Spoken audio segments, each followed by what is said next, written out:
What our folks were dealing with today, it came in at about 11:40 this morning, just before noon. A construction worker that was part of a demolition team working on this site back here fell into a void space. And when they fell down, basically a floor gave way beneath them. So that collapsed, they fell down into an area, and then all kinds of rubble and dirt and rock completely buried this individual.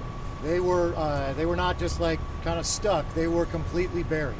Our firefighters responded immediately. We had people on the scene within about 3 minutes. They set up right away for, this is part trench rescue, this is part confined space rescue, to get in there.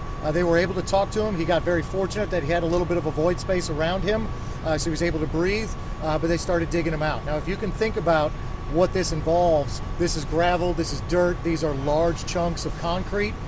So you're talking tons and tons of material that has this person buried and pinned, and we're having to slowly dig it out by hand, because every time you move some small bit, you have more stuff that's falling in. Think about a person at the base of a funnel, and that funnel just keeps pouring things down onto them.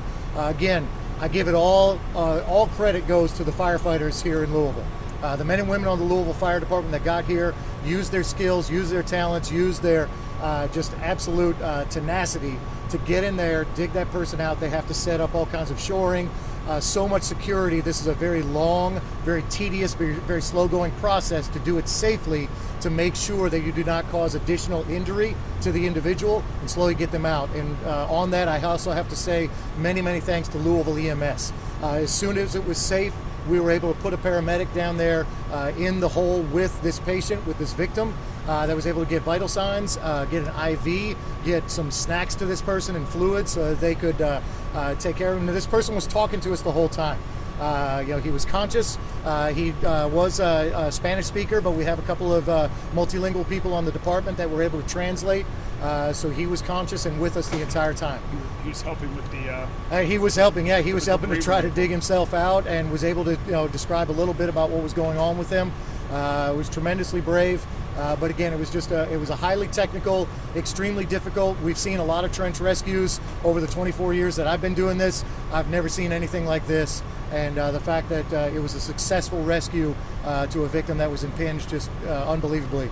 Again, all credit goes to the firefighters that were working out here today. If anybody has a few questions, we'll take those. Can we just talk about the relief of this moment? We're coming off the heels of people we couldn't rescue, and this is what you guys show up to work to do. I mean, this is a time for celebration.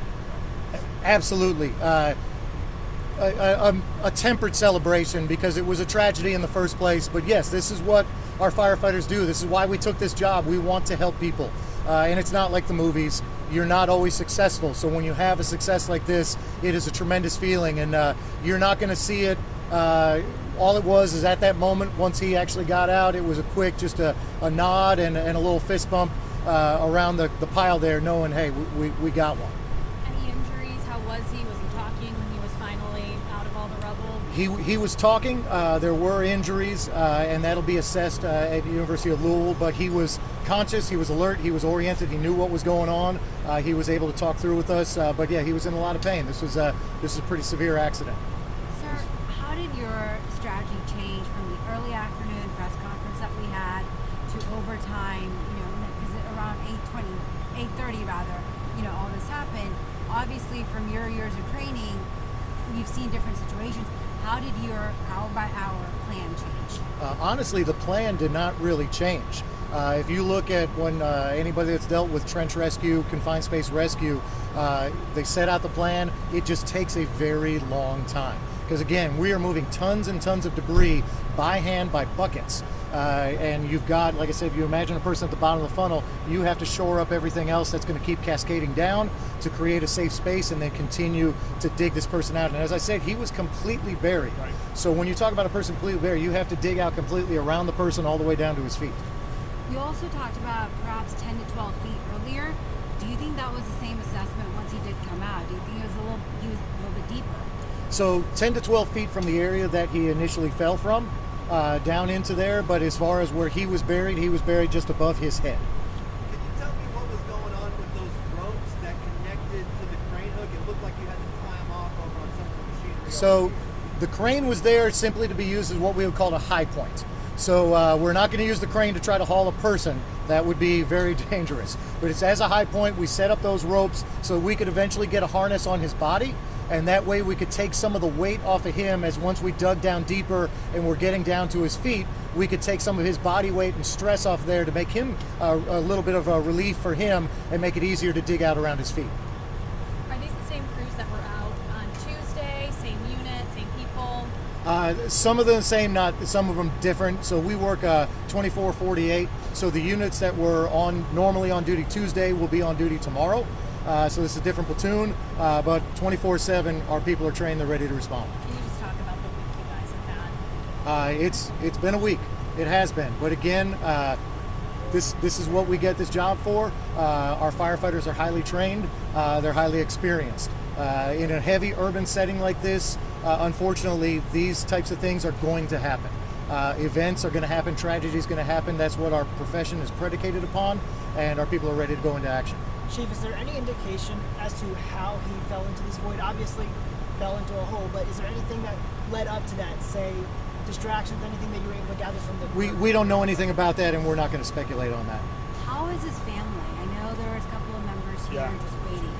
I met with his mother earlier this evening. His family is at Louisville Hospital right now, so he'll be reunited with them as soon as as soon as the doctors think it's okay. But I did spend some time with his mother earlier this evening to bring her up to date on his condition, on what was happening, and to let her know, to make sure we stayed in communication with her through this entire process. And what? How old is he? We're not releasing any details yet on him. Any other questions out here? What happens next? So right now, we're going to clear all of our stuff out of the way and turn the scene back over to the construction company that was working on the demolition. And do you investigate this? As far as an investigation, that's not something the fire department does. Can you talk a little bit about the ductwork, the blowers, the propane tanks? What were those items doing for the rescue?